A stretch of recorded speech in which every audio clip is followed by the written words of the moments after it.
Hey folks, welcome back to Gaming Garbage, where we take a look at games, chat about the gaming news in the industry, and of course, stream for fun. Today we're going to be talking about Star Wars Outlaws finally having a release date, which is going to be August 26th, 2024. You can actually pre-order this right now. Now, I must also say that this is not a paid promotion.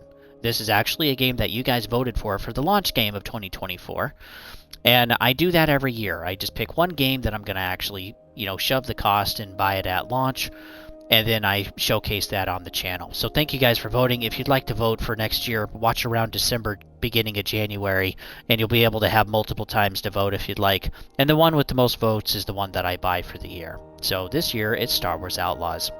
So the Ultimate Edition is going to be $130. That'll get you the Season Pass, which is 2 narrative expansions and an exclusive mission. You'll also get a character cosmetic pack, a Sabacc Sharks bundle, which is the gambling game in Star Wars. Also a Rogue Infiltrator bundle, and a digital art book. And also 3 days early access. So that's $130. The Gold Edition, which is what I'm going to be buying, is going to be $110, which has the Season Pass, which is the 2 expansions and the exclusive mission, and 3 days early access. And what you're missing out on is the skins and the art book, which I think, the Gold Edition might actually be worth it if you do want to play it early, but more or less for the Season Pass, because we can probably expect the Season Pass to be a minimum of $30 or $40 anyway, since there's 2 expansions. This isn't just like a map pack and some modes you're going to get with some cosmetics in your game. This is actually expanding the narrative, probably expanding some locations, and of course missions too, and maybe even other characters. We'll see if it goes that far. But usually expansions are $15 to $20 a piece anyway. And then we also get an exclusive mission on top of that at launch, which that one probably is not anything necessarily amazing, but hey, it's basically like a free bonus. So some things about this game is that we do have a new trailer since we have the release date, and the trailer is actually fairly large and it shows you more of the game, which I appreciate that. Some of the stuff in the trailer is actual gameplay, but it's not rendered on like an Xbox or a PlayStation 5. It's actually rendered on a PC, and the reason we can tell with that is because the camera angles are off a little bit to be a little more cinematic, to make it a little more exciting. And if it was actually native captured gameplay, well, this is a third-person game, and so the camera would be appropriately over the right shoulder, and we'd be able to see that. There is going to be, all of this looks like it's actually built native 4K imaging and models and everything, so it looks very clean and crisp and everything for the visuals and the face and hair and everything. It looks really good, but we're not going to have there will be no 60 frames per second. This is probably going to be capped at 60, and the reason is because the frame rate isn't going to be able to be maintained at 60 frames because the hardware can't do it. That's just the simple truth, folks. With Xbox or PlayStation, it cannot be maintained at 60 frames.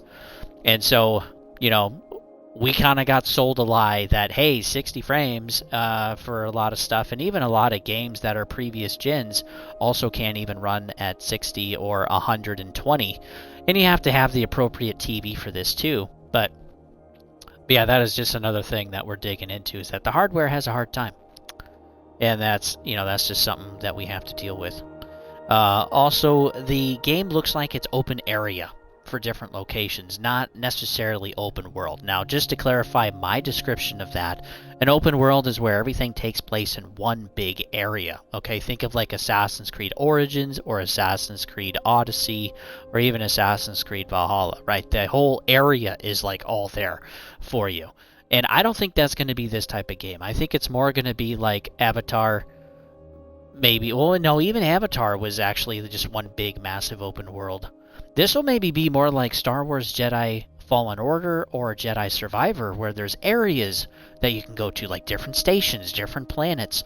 And then there's an area within that that's maybe a little smaller or maybe about half the size. And you get to explore, you get to do missions, you get to run around and kind of do whatever you want. We're still going to have different modes of transportation, like speeder bikes. So these areas are still going to be pretty big, but I don't think they're going to be as big as maybe some of the other games that we have in our, in the gaming industry today. So the open area is going to be a little smaller, and we're going to have multiple of those with space stuff, and then different planets like Tatooine, like we get to meet Jabba the Hutt, which I think is great. And there's going to be other stuff too. So thanks for tuning in, folks. If you're excited and enjoy the content, go ahead and like and sub at Gaming Garbage 22 on YouTube, and also over at Twitch at Don't Tread on Thee. But also share the content. That really helps me out. And if you're excited, go ahead and definitely like it to promote this video a little bit. And then too, be sure to watch out for when I'm going to stream it here on the channel. And I will update people in August about when that's going to be specifically, even try to have the time if you guys are interested in watching it. And then, as always, folks, stay safe out there. Remember to, invest in your relationships. That's really important. And I think a lot of people in our generation are kind of messing that up. But with that, I'll see you on the next one, folks.